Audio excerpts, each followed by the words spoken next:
J'arrive. J'accuse. I give up. You caught me. I am the culprit. I am he. J'accuse! Hello,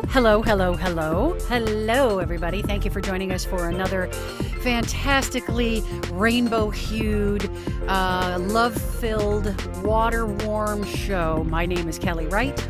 And I'm James Ernest, and we're here all week. The weekly podcast where masks are suddenly optional for no good reason. Okay. Yes, last week, as we sat down to record, I had a couple of glasses of wine, and I had just basically been broken. I had been broken by the week, and it wasn't my best. Let's just say that it wasn't my best, and I thought I pressed the record button, honest to God. I thought there was an upload, but, I have no idea. And then when I went to go into Squadcast, which is the platform that we use, I started, clicking the download button. And normally the download button is lit up. And I'm like, why is it gray? And I look at the interface and it says recordings 0. So the universe. I thought I saw me. the time clicking away last week too, but I don't know. And as previously mentioned, it was not our best show, and now it lives forever on the internet floor. And I'm okay with that. I'm okay with that too. You were a patient man with my Yes, emotional... I like all the parts where you thanked me for carrying you through this terrible show, and yet I still don't think that we need to make everyone else suffer through that. Well, no. Kelly, it's time for our opening segment. Again, Conversation Starters, sponsored this week, again, by Las Vegas. Tonight's Conversation Starter comes from me getting tired of looking these things online and just making one up. What are you watching on TV right now? I watched the daily, Last Week Tonight with John Oliver. Last Here All Week Tonight with John Oliver. And Rich and I watch... He watches it a whole lot more than I do. Oak Island. So all the treasure hunting that goes. Oak Island has been a several-year series of two brothers in Nova Scotia who are on an island that is believed to have a treasure vault. And they have been digging on this island for quite a long time. And there have been some very interesting finds on this little island in Nova Scotia. They're finding stuff that goes back to the Templars, to even prior to the Templars, some Viking finds as well. Your posture suggests that this is a reality show and not a fictional show. This is a reality show. These guys are really digging on this real island. Yes. And they're finding the lost treasure of the Mormon temple and the lost Ark of the Covenant. And your details are a bit fuzzier than what I just said, but, latch onto it. Enjoy the show. I'm not listening as much as I am waiting for my turn to speak. What television show are you watching? I don't know, nothing. Right now I'm watching Better Call Saul. I'm rewatching Better Call Saul, getting ready to binge season 6 and then rewatch all of Breaking Bad, where everyone will mysteriously get 15 years younger. It is strange. I tell you, one of my Facebook friends today posted, one of the great mysteries of Better Call Saul is what will happen to Kim Wexler. And I'm like, yeah, obviously she's not in the other show. Why do you think you're a genius after 5 seasons for pointing that out? But anyway, yes, I am curious as well, as I should be, what will happen to all those characters who neither get 15 years younger nor appear in any way in the original Breaking Bad. So anyway, Janice and the Dozens, please tell us about your favorite television shows. And if we're on that list, please consider supporting us on Patreon. Join our Baker's Dozen and help us keep the lights on over here. The link is in the thing. What else is going on, Kelly? You've had some adventures in home owning. We've been dropping a lot of money unexpectedly into the home. We had built up a cushion specifically just for that, and it's the cushion is now being used. So we repiped the house, and we were told by the plumbers it was a good thing we did that, especially with the pipe that led from interior water source to the outside hose. Because they said, had you turned that on, to always have your spigot ready outside, he goes, you most likely would have flooded your basement or your garage. Cool. Well, I can't imagine anyone like a plumber finishing a job and then not saying, it's a good thing you did that. Like I can't imagine them saying something like, well, that was a waste of time. Like you don't want any service provider to say that, even if it's true, even if your doctor, cuts you open and tears around, pulls out a couple of things. And then after you're all stitched up says, we didn't need to do that. Like, that's not what you want to hear at that point. You want to hear, it's a good thing we did that. I know. And I think what it is just reassuring us that money well spent. And I'm okay with I think they're totally right. This is the magic of buying a house, isn't it? Oh, yes. When you find all its secrets and hellmouths and curses and hauntings. And, I told you I didn't get any farther than inspection when I tried to buy a house because similarly, the plumbing, the inspector was pointed at the kitchen sink, such as it was, and said, don't touch that, like the minute I walked into the place. I was like, okay. Because he had turned it on and then couldn't turn it off again for like 30 minutes. That was most of his pre-inspection time, was messing around with that and showing me all the other things that were wrong with it. So yes, I missed that nightmare, and I'm glad I did. Well, the more I've thought about it, of course, I had sticker shock and oh my god, as you know, this is going on.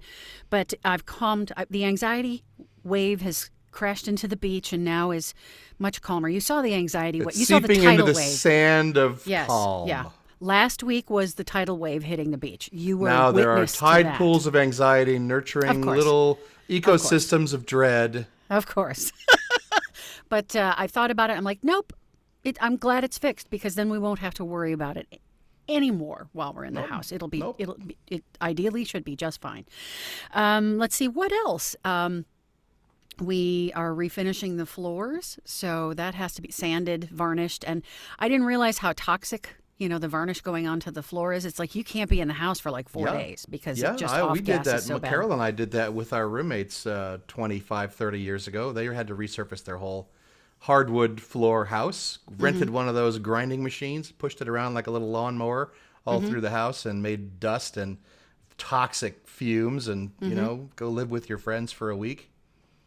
Yep. So we're doing that, and we've set a move date. So we are going to be moving at the end of May, and it is an aggressive move date with all the projects that we have going on in the house. But did you hire the aggressive movers? Did you get the guys who shout as they load boxes into their truck? I put out a call to aggressivemovers.com, and they haven't gotten back with me yet. And let's see. They won't until the last minute, and then they'll be angry at you for having let it take so long. Exactly. However, our contractor is confident that he's like, it's aggressive, but I think we can do it. I'm like, okay, I'm game. Let's just jump in feet first. Speaking of aggressive. Let's make plans based on believing the contractor's estimate of time. Right. Let's do that. There's more learning in the cards for you, I'm afraid to tell you. I know. But I'm just going to ride. This is just a ride. I'm just riding this ride. Speaking of aggressive, James, you wouldn't happen to have $45 billion, would you? Oh, I just spent it on Twitter. Actually, Elon Musk now owns the global digital town square.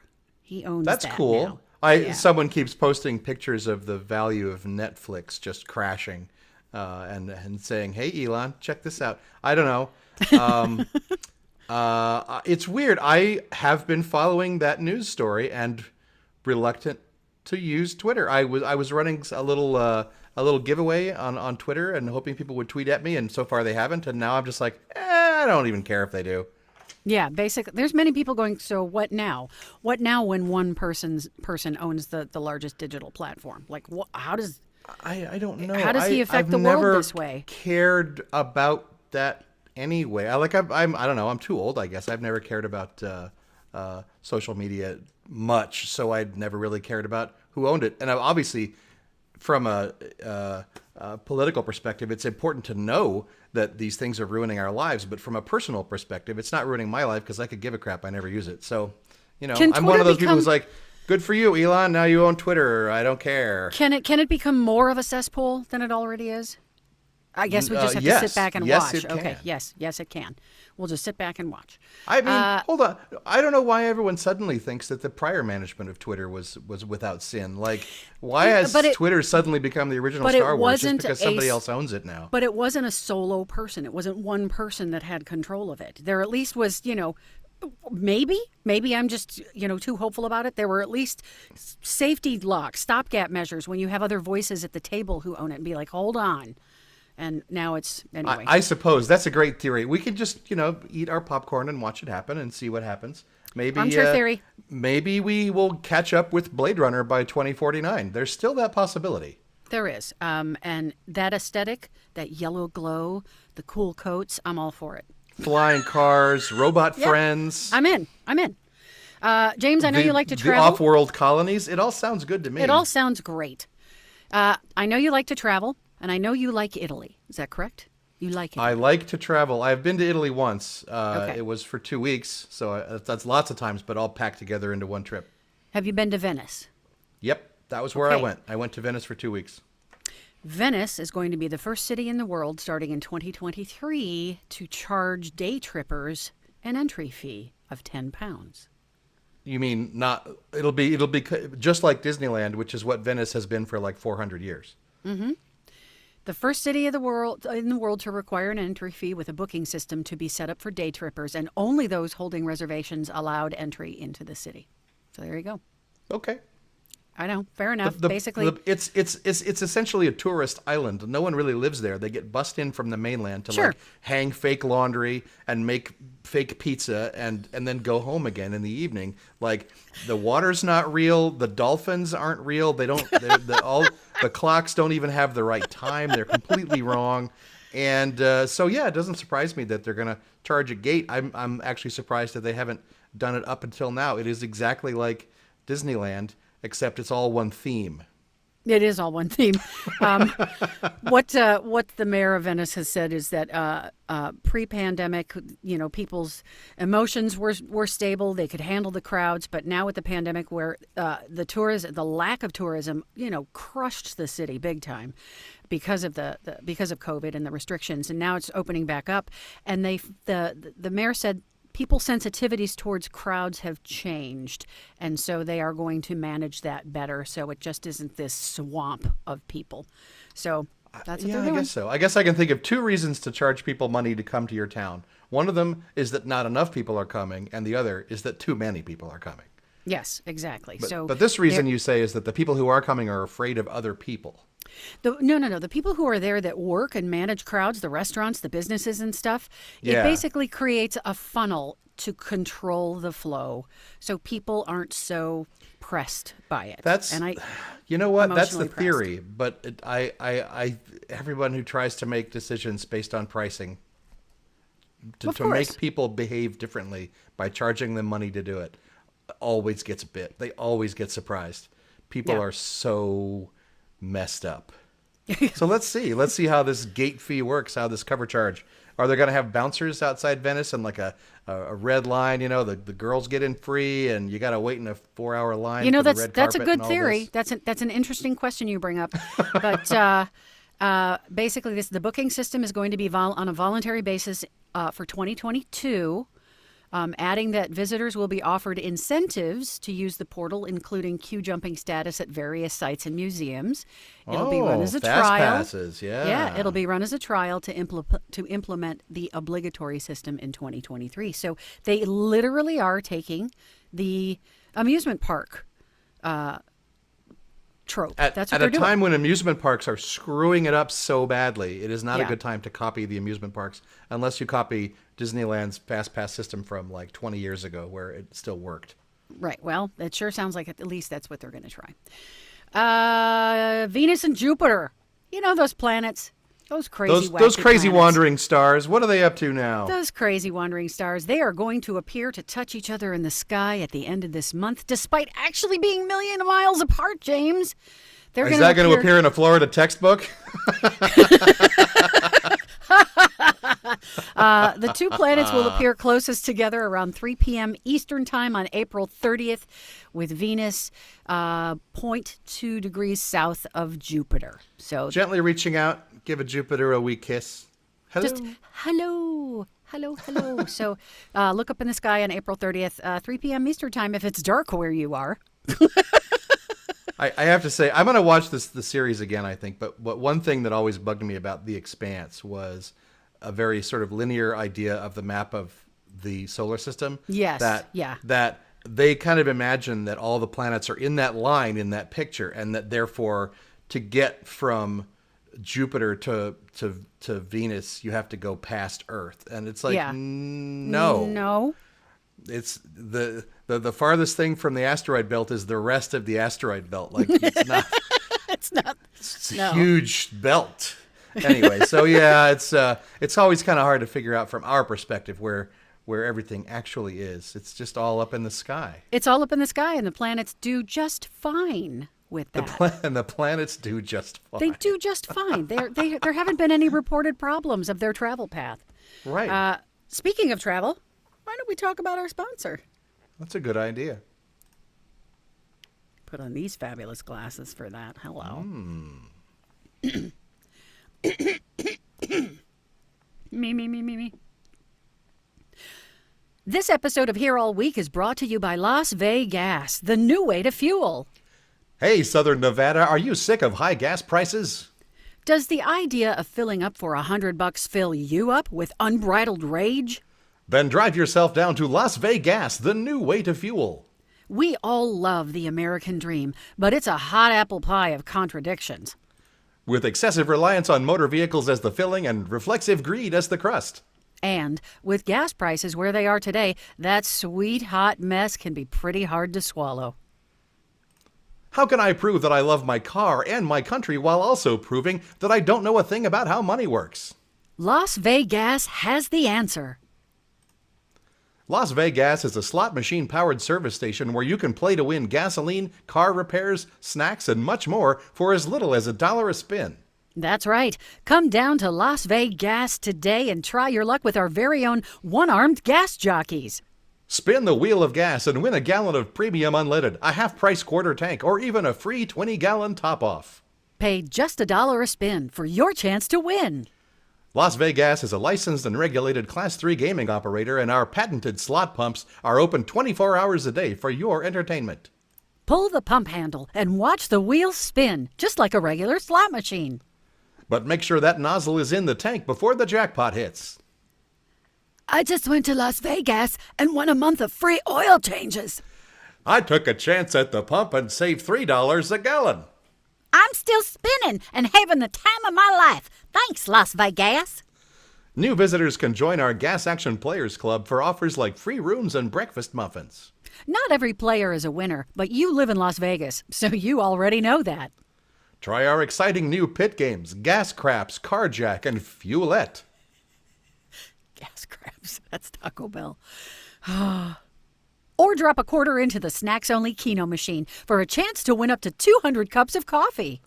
Discount fuel is just the beginning. Players can also win major car repairs like new transmissions and coolant system flushes. Even brand new boats and SUVs pre-fueled with hundreds of dollars worth of gasoline. You can also win a date with Frank the mechanic, who loves to tell you about how America would be nothing without the automobile. So come and spin the wheel at Las Vegas today. Las Vegas, the new way to fuel. We also do steaks. I'd like to win me a steak at a gas station. That sounds good. That'll give you the gas craps, too. I got the... Have you played that gas craps? It kind of hits you real sudden, like. Hits you real hard. You better be near a restroom with the gas craps.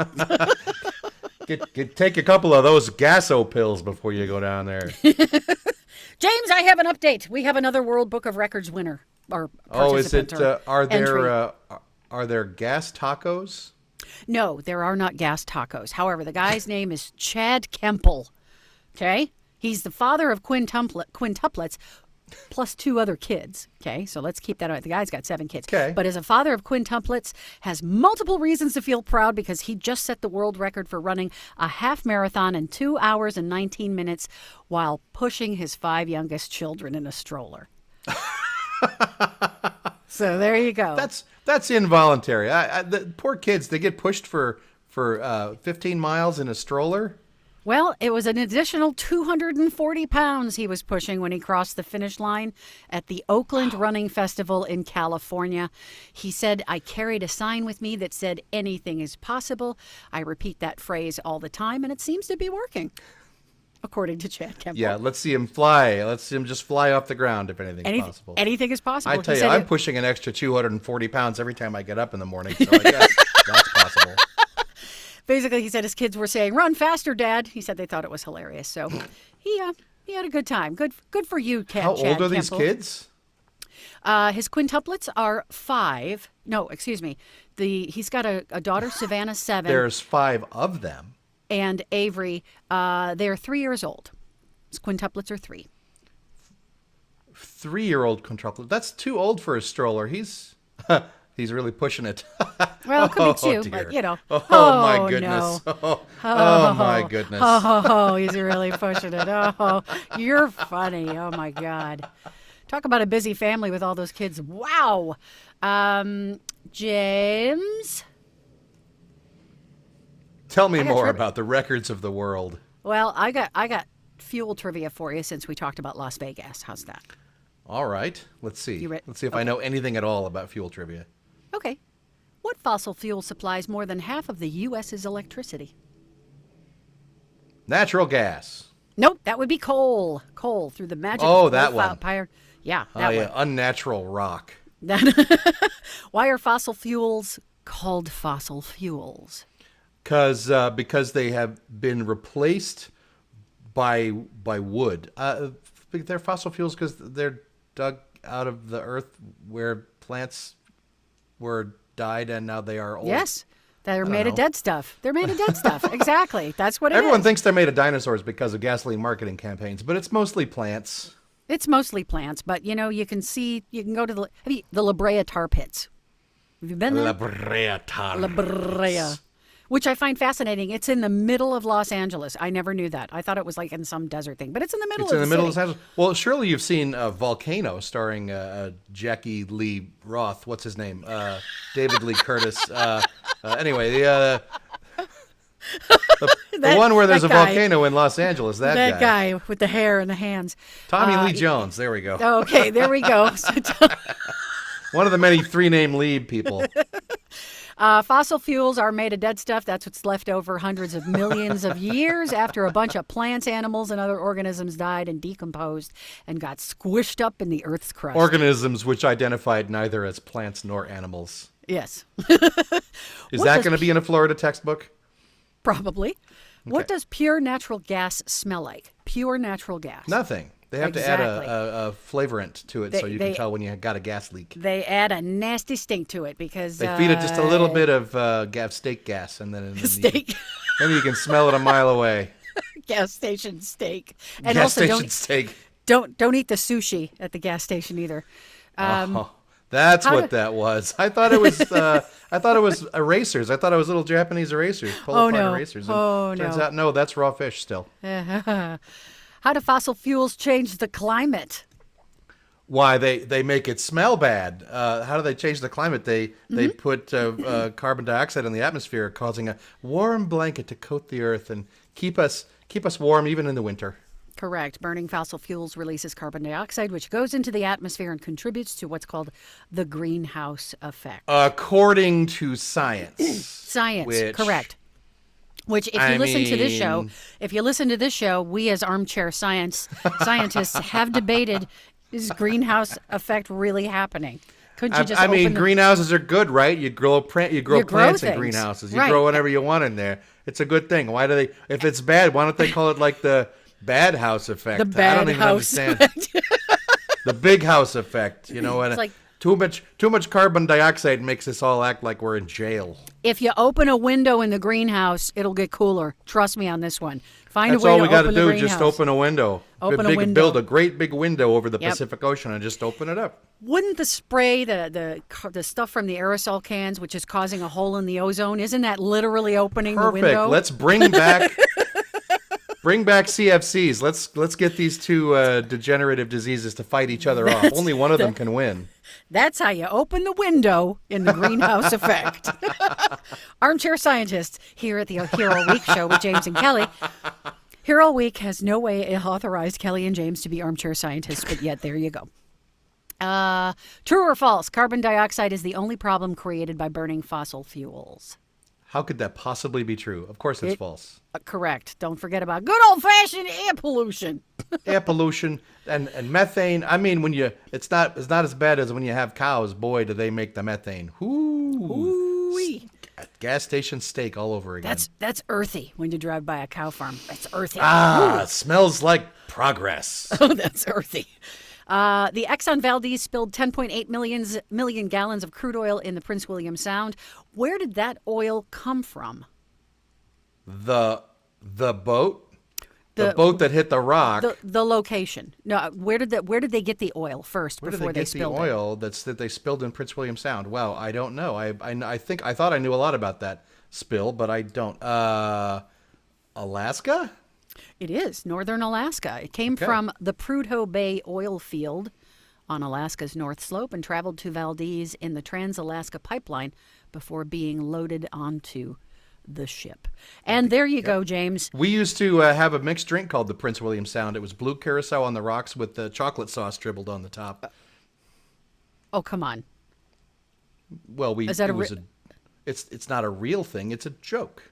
Okay. It's named after the oil disaster. I get it. Famously in 1989 when Captain, I don't even know. I could probably rattle this stuff off if I thought about it. Captain, I'm sorry I didn't see those rocks. I'm sorry. I was a little drunk. What are you going to do? It's a big ship. It's it turns like a cow. What are you going to do? Takes about 3 miles to stop. Come on. No, I honestly thought that actually sounds like a drink somewhere someone would make. And so that's why I was like, really? You had me there. But apparently my gullible neon sign was on my head, so I bought into it. I have a way of saying things that aren't true.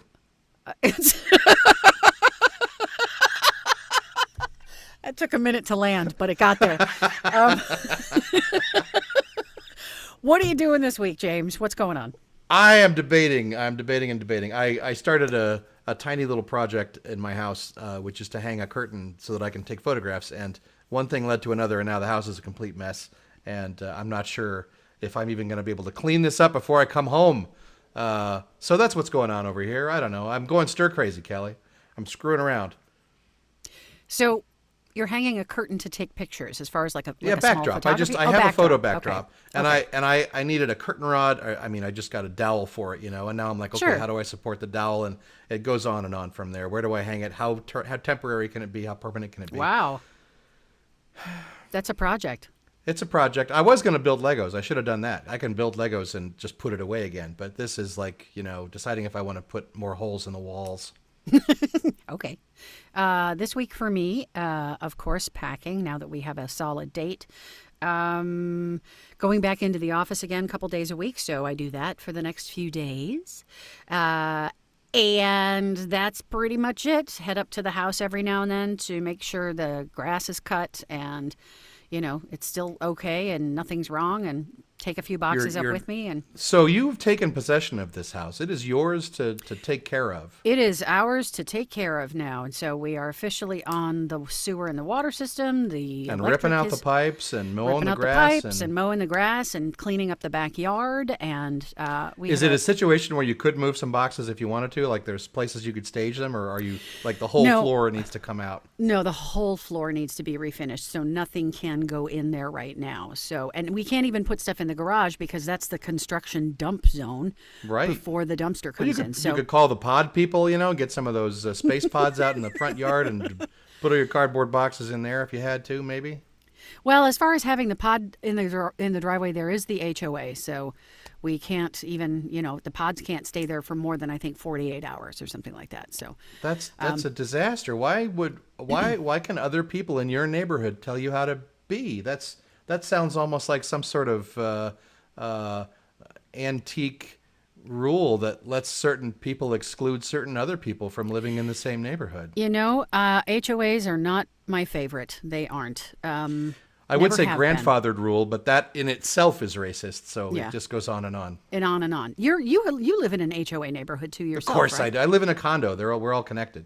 Yeah. Okay. which is painfully clear every time someone in apparently like my house has to have their floor ripped out. I played this soundbite for you last week, but that was in a show that got deleted. The noise is awful. It sounds like they're taking up the floor with a jackhammer at a rate of about 1 square inch per day. Like it takes them, it feels like months to like like rip out a floor. They only do it during work hours, so at least I can sleep at night. But it was hard to get work done. I'll tell you while that was going on. Yeah. So, and apparently going to the local library is not an option as far as for quiet or anything. Yeah. My local library is the Plaza Hotel and Casino. I can go there and escape the noises, but I can't really take any work with me. Yeah. But that's of course there's an HOA in a condo building. There's a lot of sort of unified services here, but sure. But thank God there isn't one in my real neighborhood. Your Seattle neighborhood? Yeah. Yeah. Yeah, that's good. HOA, nope. Not sure. We Don't have to like. anyway. Don't like, no like, hard I'll tell you pass. though, no, we did we got hassled by the neighborhood as soon as we moved in to our house in Seattle 22 years ago because we were remodeling it as well, and we were running a game business out of the basement, and someone walked by and talked to the contractors and got the impression that we were never going to move in and we were running a business out of the whole house. And so they shut us down and made us move the business out of the basement and start renting an office, which was not a cheap thing for us to do at that point. Right. But yeah, right. that was the neighborhood sort of ganging up against us for violating some law that A, didn't exist, and B, that we weren't violating. But yeah, it's not like we are completely without that sort of harassment, but not as bad as having to pay for it. That's true. Folks, thank you so much for joining us today. As always, your time is precious. Much appreciated that you spend it with us. Be safe, be kind to yourself, be kind to your friends, your family, your community. We're all going through it. Don't forget to check us out on YouTube. Click and like and subscribe and press the thing. You can become a patron of the show as well. We always love our Baker's Dozens. And we are how many away from our Baker's Dozens, James? Just 10. Just 10. 10 more backers to 13. We can do it. Exactly. We can do it. We can do it. Again, thank you so much for joining us. My name is Kelly Wright. And I'm James Ernest, and we're here all week. Those cool shades. Yeah.